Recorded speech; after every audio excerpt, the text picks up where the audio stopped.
देखने के लिए हमारे चैनल को सब्सक्राइब करें। एक गांव था, नाम था उसका चंदनपुर। वहाँ के लोग एक दूसरे से मिलजुल के रहते थे, साथ ही बहुत खुशी से रहते थे। तभी एक दिन एक दानव गांव में घुस आता है। उससे डर के लोग भागने लगते हैं। वो सब कुछ तहस नहस कर देता है। गांव में और कोई नुकसान ना हो, इसके लिए गांव वाले सोचते हैं कि वो दानव से बात करेंगे। गांव के सबसे बुजुर्ग उस दानव से कहते हैं, दानव महाराज, आप हम गांव वालों को बख्श दीजिए। इसके बदले हम आपको रोज भर भर के खाना खिलाएंगे। इस पर वो दानव कहता है कि ठीक है, मैं तुम लोगों को बख्श दूंगा, लेकिन मैं खाने के बदले जो खाना लेके आएगा उसको भी मैं खा जाऊंगा, वरना मैं सबको अभी के अभी खा जाऊंगा और सब कुछ बर्बाद कर दूंगा।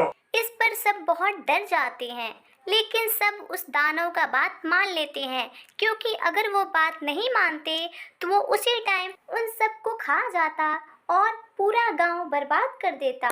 गांव वाले बहुत सारा खाना बना के एक बड़े से ठेले पे रख देते हैं और गांव के सबसे बड़े बुजुर्ग ही उस दिन जाते हैं। सब बहुत दुखी रहते हैं। फिर वो जैसे ही खाना लेके जाते हैं, वो दानव उन्हें पकड़ लेता है और झाड़ियों में ले जाके उन्हें खा जाता है।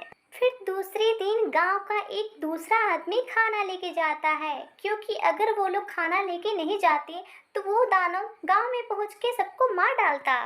इस आदमी के साथ भी कुछ ऐसा ही होता है। वो उसे भी झाड़ियों में ले जाके खा जाता है। ऐसे ही रोज गांव से कोई ना कोई खाना लेके जाने लगता है और वो दानव सबको एक एक करके झाड़ियों में ले जाके खाने लगता है। लोग कितना भी चिल्लाते, लेकिन वो उन्हें नहीं बख्शता है। फिर एक दिन एक बुढ़िया के बेटे का नंबर होता है। उस बुढ़िया का उसके बेटे के सिवा कोई सहारा नहीं होता है। और आज के दिन गणेश चतुर्थी रहता है। पूरे गांव में मातम फैला रहता है। कहीं गणेश चतुर्थी नहीं मनाया जाता है। वो बुढ़िया रोती हुई बप्पा से कहती है कि बप्पा, मेरे पति तो मुझसे पहले ही दूर हो गए। एक मेरा बेटा ही मेरा सहारा था, वो भी आज मुझसे दूर हो जाएगा, क्योंकि आज उसका नंबर है खाना ले जाने का और वो दानव उसे नहीं बख्शेगा। आखिर मेरी गलती क्या है बप्पा, जो मुझे ये दिन देखना पड़ रहा है। लेकिन कोई बात नहीं बप्पा, जैसी आपकी मर्जी। वैसे भी आप बिना कोई कारण के कुछ नहीं करते। आप जो फैसला लेंगे हमें मंजूर है बप्पा। तभी बप्पा धरती पे आ जाते हैं और एक छोटे से बालक का रूप धारण कर लेते हैं और वो उसी बुढ़िया के घर आते हैं उसकी मदद करने के लिए और आके कहते हैं कि अम्मा, आज तुम्हारे बेटे की जगह मैं खाना लेके जाऊंगा उस दानव के पास। फिर वो अम्मा कहती है कि नहीं बेटा, मैं अपने बेटे की जगह तुम्हें नहीं भेज सकती हूँ। तुम भी तो किसी के बच्चे होगे। मैं अपने मतलब के लिए किसी और की जान खतरे में नहीं डाल सकती हूँ। फिर उस बुढ़िया का बेटा आता है और कहता है कि अम्मा, सब खाना रख दिया है ना? वो मैं थोड़ा बप्पा के दर्शन करने चला गया था, क्योंकि मैं जानता हूँ ना आज मेरा आखिरी दिन है, तो सोचा बप्पा के दर्शन कर लूँ थोड़ा और फिर खाना लेके जाऊँ मैं उसके पास। तभी बप्पा कहते हैं कि नहीं भाई, तुम खाना नहीं ले जाओगे, खाना आज मैं ले जाऊंगा उस दानव के पास। फिर उस बुढ़िया का बेटा कहता है कि नहीं भाई, तुम खाना नहीं ले जाओगे, अपने वजह से मैं तुम्हारी जान खतरे में नहीं डालूंगा। फिर भी पप्पा नहीं मानते हैं और चुपके से बुढ़िया के बेटे का रूप धारण कर लेते हैं और खाना लेके निकल जाते हैं। सब लोग उन्हें हंसता हुआ जाते देख सोचते हैं कि बेचारा लगता है पागल हो गया है।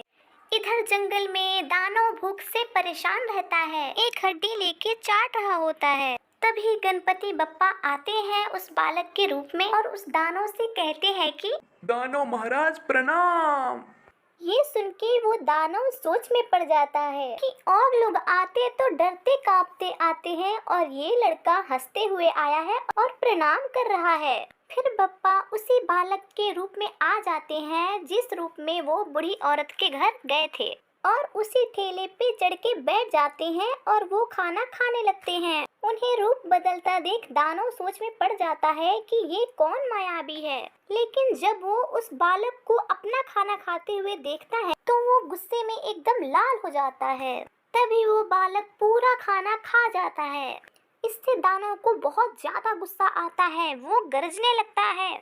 वो कहता है कि तुम्हारी हिम्मत कैसे हुई मेरा खाना खाने की? अब मैं तुम्हें नहीं छोड़ूंगा, अभी के अभी मैं तुम्हें खा जाऊंगा। ये सब सुन के वो बालक कहते हैं कि अरे दानव महाराज, इतना बड़ा खाना का ठेला लाते लाते मैं एकदम थक गया था, मुझे भूख लग गया था तो मैंने खा लिया।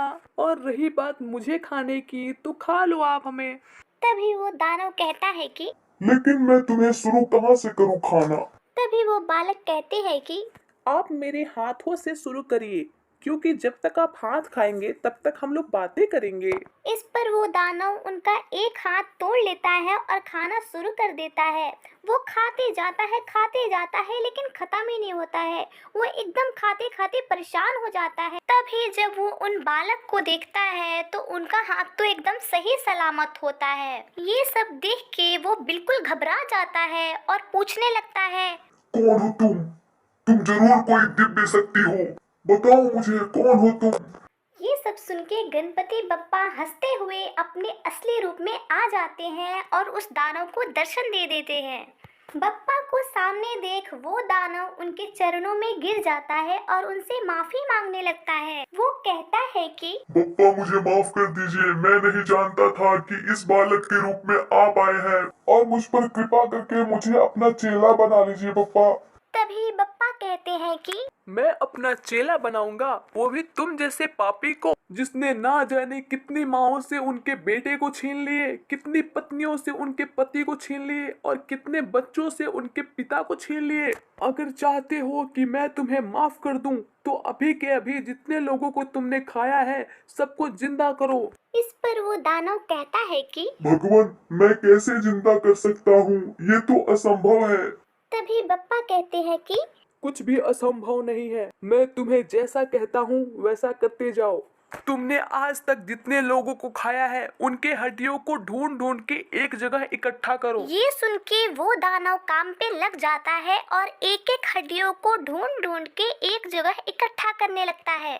इस काम में हमारे बप्पा भी उसका साथ देते हैं। आखिरकार कड़ी मेहनत के बाद सारा हड्डी एक जगह इकट्ठा हो जाता है। तब बप्पा उस दानव से कहते हैं कि अब तुम अपने सबसे छोटे उंगली को काटो और उससे गिरने वाला खून इस हड्डियों पे गिराओ। इस पर वो दानव कहता है कि लेकिन बप्पा इतने सारे हड्डियों पे नहीं हो पाएगा। तभी बप्पा कहते हैं कि सब हो जाएगा, तुम करो।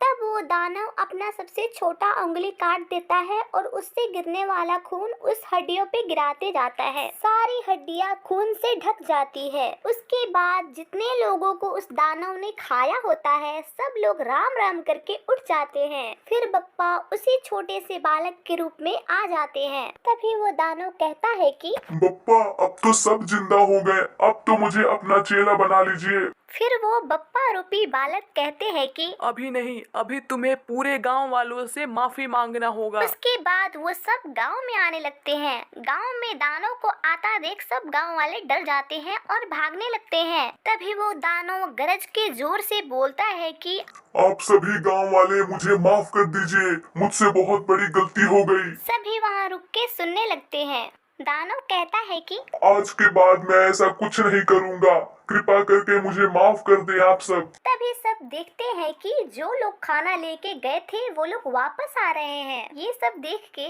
लोगों की तो खुशी का ठिकाना ही नहीं होता है और भगवान को धन्यवाद करने लगते हैं। तभी बप्पा अपने असली रूप में आ जाते हैं और सभी गांव वालों को दर्शन दे देते हैं। सब लोग दर्शन पाके बहुत खुश हो जाते हैं। फिर बप्पा सभी गांव वालों को आशीर्वाद दे देते हैं और उस दानव को लेके चले जाते हैं। उसके बाद सभी गांव वाले बहुत ही धूमधाम से गणेश चतुर्थी मनाते हैं तथा बहुत ही धूमधाम से उनका विसर्जन भी करते हैं। यहीं पे इस कहानी की समाप्ति हो जाती है। अगर आप लोगों को हमारे बप्पा की ये कहानी अच्छी लगी हो तो प्लीज़ इसे लाइक कर दीजिए और हमारे चैनल को सब्सक्राइब कर दीजिए और इस वीडियो को ज़्यादा से ज़्यादा शेयर कर दीजिए। और बिना जयकारा लगाए कोई नहीं जाएगा। तो बोलिए गजानन महाराज की जय।